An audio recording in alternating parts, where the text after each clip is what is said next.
And we're live. Welcome everybody here to the Pressure Cooker. I'm Anthony Irwin. The Lakers have made a late push here.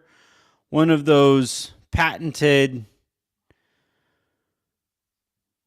late mortal surges that you'll see some from people before they die.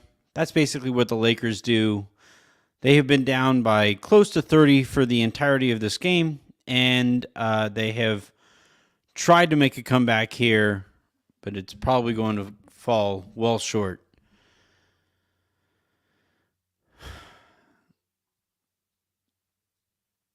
Just not much really here to say. Bucks are just better. The Bucks are just better. Milwaukee is just better, and unfortunately here for the Lakers, as they head towards this, I can't even. Such an annoying team. But the Lakers are going to be heading towards the trade deadline here, and they are going to be making some decisions as to what direction they are going to be going in next. Do they want to try to salvage this season? Do they want to see what they can put together for future assets? It hasn't reached that point where you're looking at the future here. You can't really look at the future so long as LeBron and AD are on your roster, but with 3 minutes and 17 seconds to go, timeout was just called. Lakers are down 125-111. Tough stuff. Tough stuff is where we're at. The difficulties actually have crept into my own house because the TV that I normally watch this on has just decided, nope, I'm not turning on today. So not sure what's going on there. That's delightful. Just incredible stuff all around. Since we do have a few minutes, though, it's a timeout, and this game is probably basically over anyway. I'm interested in your thoughts on what the Lakers should do heading into this trade deadline. It is on Thursday. We're talking. We are talking on a Tuesday evening, Tuesday night in my case. So the Lakers are going to have one full day of negotiations and then a half of a day to actually pull the trigger on whatever direction that they're going. And I want to know what you guys think. Do you think the Lakers are a move away? Is that move away realistic? Is that move away a painful one, right? Is it time for everybody involved to just kind of say, yeah, Russ was a mistake. Russ was a bummer. and you might be honestly looking right now at the most detrimental trade in Lakers history. Other than that, great offseason, Rob and LeBron and AD, and nope, AD just airballed an alley-oop. 127-111, 2:45 to go. Not sure why any of the starters/stars are in this game. Middleton drives middle. Kick baseline. Milwaukee's offense functions at such a high level that they can miss open options and still get great choices or options on the backside here. Oh, we have a buddy. We have somebody hopping on here. Harrison. Hey, I couldn't let you do this one by yourself. How nervous were you? Scale of 1 to 1.5 when the Lakers had scale of 1 to 1.5? Yeah, because you weren't actually. Oh, yeah, I get. Yeah, I don't know.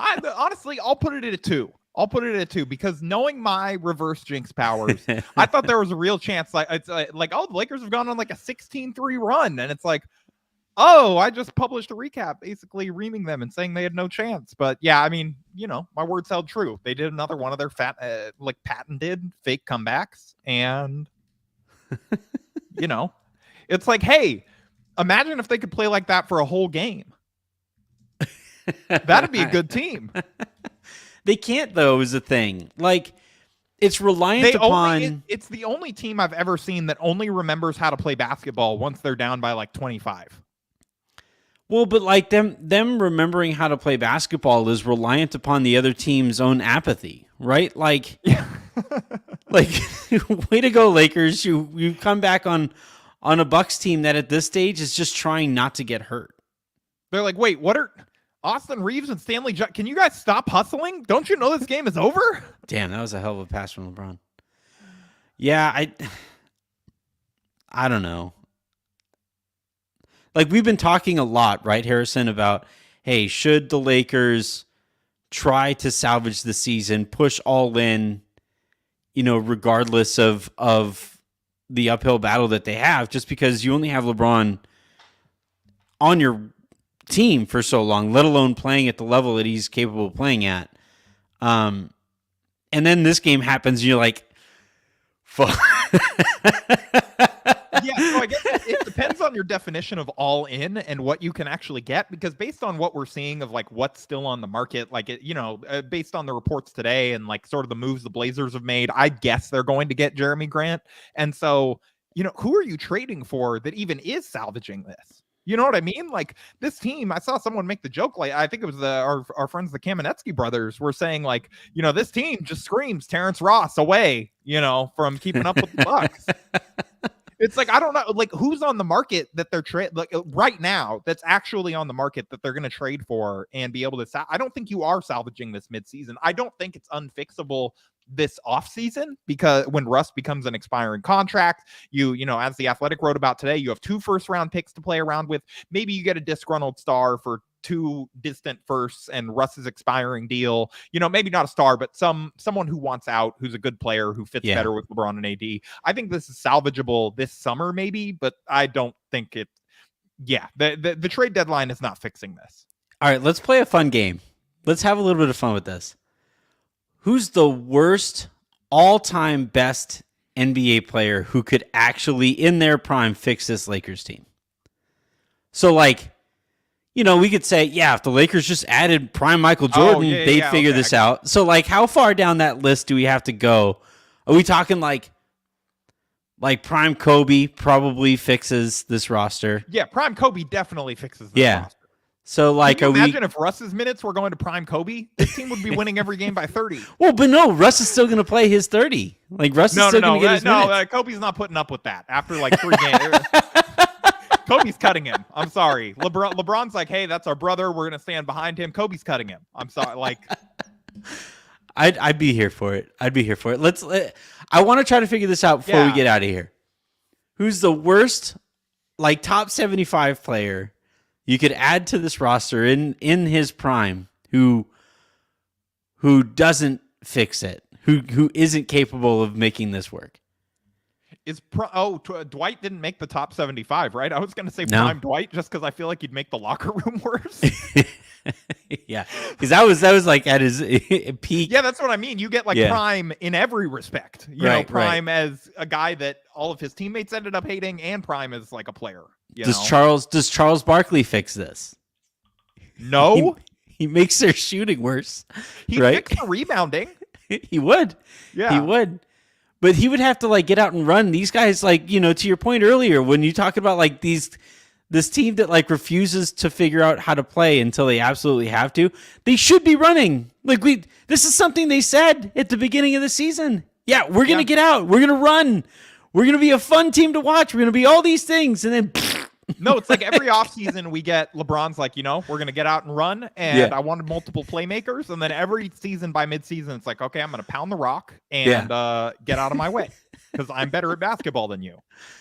Did Dwayne Wade make the top 75? Maybe. He fixes this. Yeah, probably. Because prime Dwayne Wade's sort of what they were like. That's like a way better version of what they were hoping Russ would be. It has to be like a... And prime Dwayne Wade actually learned how to play off the ball. Kevin McHale doesn't fix this. Absolutely not. Oh, yeah, we're going like top 75 list, so we could pick some guy like Jerry West isn't fixing this. Not to help Jeannie, he wouldn't. um, no, Kevin LeBron McHale just fist fighting in the locker room every day, like Kevin McHale and Kent Bazemore held in a corner talking about a lot of things, I'm sure. No, I think if we're talking top 75 players, Kendrick Nunn fixes this. So, like, it's got to get healthy, Anthony.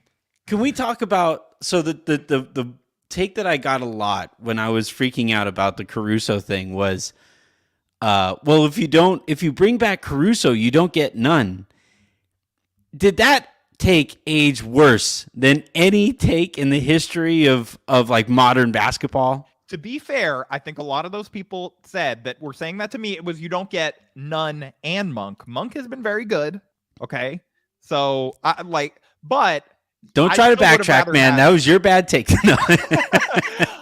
I mean, I said this at the time. I still would have rather had Caruso than both of them. I mean, but the problem is it's not Monk or Nunn or whatever.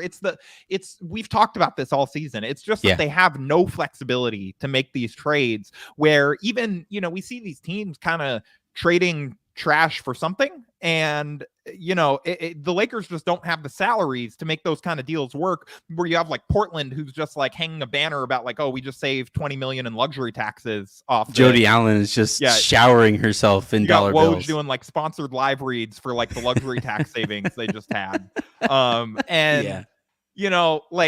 think, they would have been able to make moves like that and bring in guys like that if they had more of these mid-tier salaries. Like even, I know a lot of people would say like, oh, we wouldn't trade Caruso for that. It's like, they let him go for nothing. Having him to swap for someone mediocre is better than not having anyone. And you also, like right now, the Lakers, I'm sure, are dealing with some paralysis by analysis, right? Where they're looking at THT and they're like, look, we only have one bullet in the chamber right now. And we have to, like, the shot that we fire here has to work. And unfortunately, what that leads to is inaction. And, like Jacob, Jacob and I go way, way back. I think Jacob and I have been working together maybe longer than you and me. There's just been a couple gaps in there. But he said, like, you don't leverage the future. You don't mortgage the future for saving this team. And I get with like the premise with it, but like if THT is your future, fuck it, mortgage it. Like I don't care.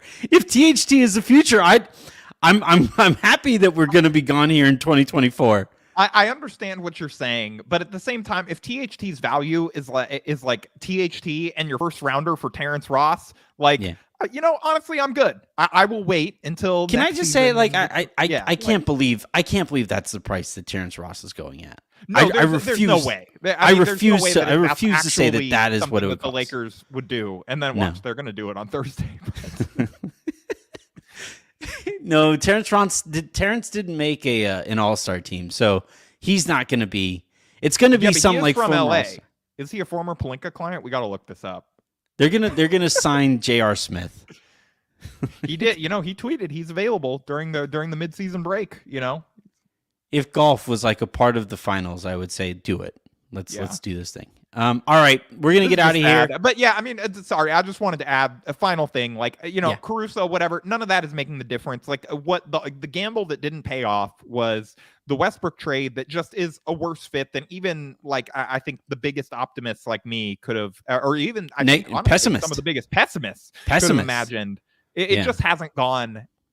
It's gone worse than I think really anyone could have expected. And Caruso's not saving that. Having a couple more mid-sized guys isn't necessarily saving that. I think it's just a matter of how they recover this summer at this point. And watch them trade for Beal, or Dame on Thursday. It sucks that we've arrived here. And like you mentioned this on Twitter, where like it sucks to see him this uncomfortable on a basketball court. Like it does. And like when you factor in the human aspect of this, like it is a bummer to see for this. Him. He's hesitating. He doesn't look like he wants to shoot.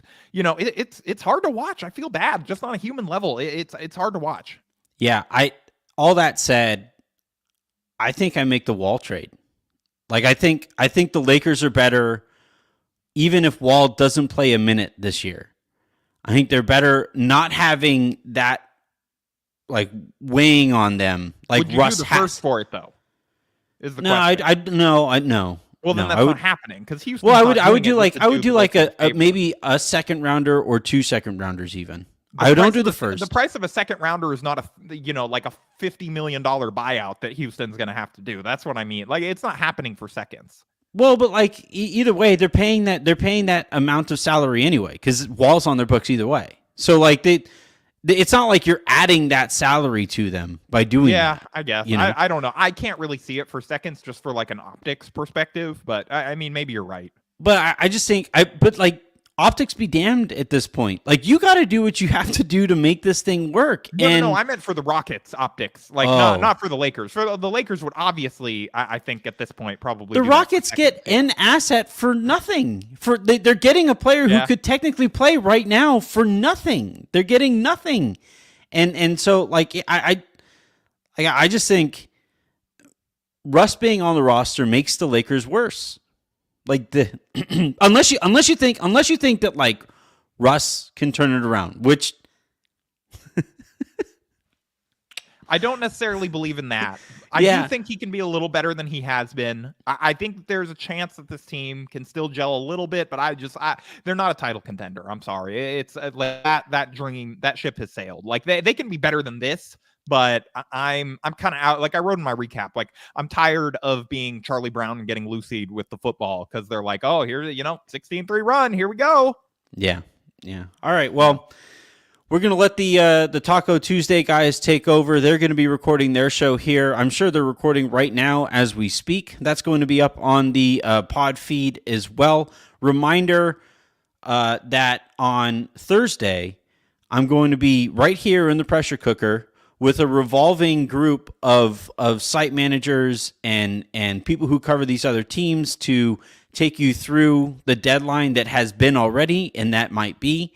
Then once the deadline is over, wait a few minutes to let some of that last couple news tidbits trickle in, and then I'm going to be going live on Twitter Spaces, not from Silver Screen and Roll like I've been doing lately, but from @SB Nation, which might get reckless. I'm just going to say there's going to be a lot of people in there saying a lot of things. So you're going to want to check that out as well.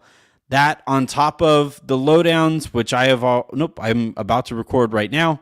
And then as well as Harrison and my show on Thursday, that episode of The Lounge, and then the hook to wrap everything up is going to take you through the rest of this week. Until then, I'm Anthony Irwin. Thank you very much, Harrison, for hopping on with us. And God bless anyone still watching this. Thank you. there's a handful. Talk to you guys later.